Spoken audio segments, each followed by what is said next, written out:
कड़ईटा गरम हो गला से अल्प किसी घी नेली। घीटा गरम हो गला से अल्प सोरिष पकई भल भाव फुटे नेली। सोरिष फुटे आसला मु काटिकी रखी पियाज टमाटो गाजर को घूरिकी रखी से घीरे पकईकि भल भाव आम भाजी नवा। भल भाव भाजी हो सारापर से हलदी लुण पकईकि भल भाव भाजवा। अल्प भाजी हो गला से आम पानी दबा। पानीटा भल भाव फुटी आसला से आगुरी सुजीटा को घीरे भाजी नहीं से सुजीटा को तादेह आम पकईकि भल भाव गोलेवा। भल भाव गोलेवा भल भाव ड्राए हवा पर्यंत आम गोलेवा।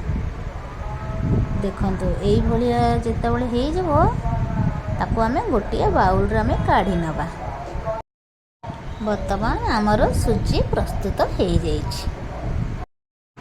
आदि को यहाँ बहुत पसंद।